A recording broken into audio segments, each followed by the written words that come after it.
আজকের রেসিপিতে স্বাগত সবাইকে। আশা করছি সবাই অনেক ভালো আছেন। আজকের সকালের নাস্তার আয়োজনে আমার আজকের রেসিপি ডিম পরোটা।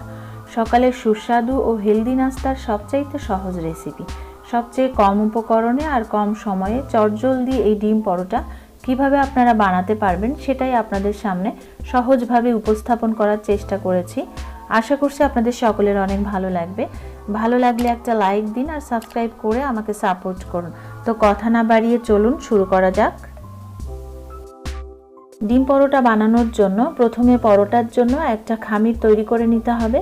আর তার জন্য একটা গামলার মধ্যে আমি নিয়ে নিচ্ছি 2 কাপ ময়দা, দিয়ে দিচ্ছি স্বাদ মতো লবণ। এবারে আমি এখানে 2 টেবিল চামচ তেল দিয়ে ময়দাটাকে খুব ভালোভাবে মেখে নিতে হবে। ময়দাটা মাখতে মাখতে যখন এই পর্যায়ে হাতের মধ্যে মুঠ হয়ে আসবে তখন বুঝতে হবে যে ময়দার সাথে তেলটা খুব ভালোভাবে মিশে গেছে। এই পর্যায়ে জল দিয়ে ডোটা তৈরি করে নিতে হবে। আর জলটা একবারে দেবার কোনো দরকার নেই, এতে ওটা খুব বেশি নরম কিংবা খুব বেশি শক্ত হতে পারে, তাই বারে বারে জল দিয়ে ডোটা তৈরি করে নিতে হবে। আর মোটামুটি নর্মাল পরোটার মতো ডোটাই হবে, খুব বেশি শক্ত আবার খুব বেশি নরমও হবে না। এই সময়ের মধ্যে আমার ডোটা মাখা হয়ে গেছে। এবার ওপর থেকে আরও কিছুটা তেল দিয়ে আমি ডোটার গায়ে লাগিয়ে ডোটা ঢাকা দিয়ে 10 মিনিটের জন্য রেস্টে রেখে দেব। এতে করে ডোটা আরও একটু সফট হয়ে যাবে। তবে হাতে যদি সময় কম থাকে তাহলে 5 মিনিটের জন্য রেখে দিতে পারেন। আর আমার 10 মিনিট হয়ে গেছে, ফিরে এলাম 10 মিনিট পর। এই যে দেখুন ডোটা কিন্তু অনেকটা নরম হয়ে গেছে। আর এই পর্যায়ে আরও 1 মিনিট মতো ডোটা মেখে নিয়ে ডোটা থেকে লেচি কেটে নিতে হবে। আমি হাতের সাহায্যে এভাবে লেচি তৈরি করে নিচ্ছি। আমি এখানে 2 কাপ ময়দায় মোট 8টা পরোটা তৈরি করে নেব, তাই আমি 8টা লেচি কেটে নিয়েছি।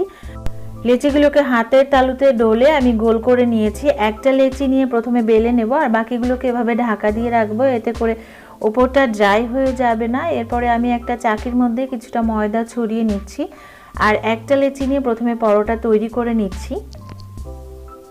প্রথমে একটা লেচিকে ময়দা দিয়ে খুব ভালো করে আমি বেলে নিচ্ছি। মোটামুটি যতটা পাতলা করে বেলে নেওয়া যায় ঠিক ততটা পাতলা করে বেলে নিচ্ছি। এখানে গোল কিংবা সমান হবার কোনো দরকার নেই, যেহেতু পরোটাগুলোকে আমি স্কোয়ার করে নেব।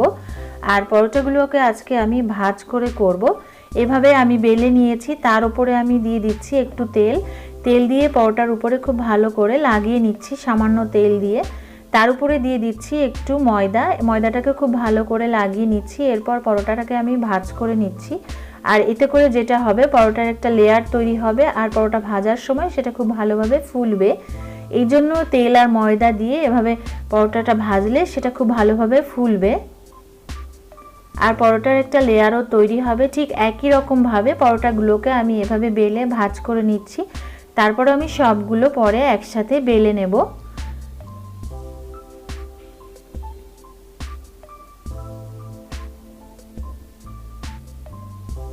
আমি সবগুলো পরোটা এরকম ভাজ করে নিয়েছি। এবারে আমি সবগুলো পরোটা বেলে নিচ্ছি। আবারও চাকিতে সামান্য একটু ময়দা দিয়ে আমি পরোটাটা বেলে নিচ্ছি। আর একইবারে আমি সবগুলো পরোটা বেলে নিয়ে তারপরে ভাজতে চলে যাব। এই যে দেখুন পরোটাটা আমি বেলে নিয়েছি। পরোটাটা খুব বেশি পাতলাও না আবার খুব বেশি মোটাও না, এটা ডিমের লেয়ার পড়বে। এবারে আমি ডিমটা তৈরি করে নিচ্ছি। আমি একটা মগের মধ্যে নিয়ে নিচ্ছি 2টা ডিম।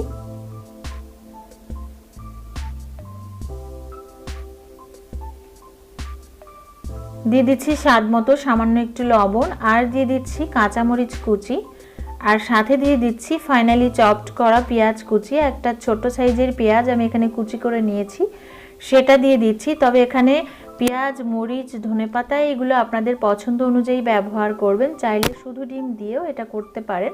তো ভালো করে আমি মিশিয়ে নিচ্ছি। ডিমের মিশ্রণটি তৈরি হয়ে গেছে।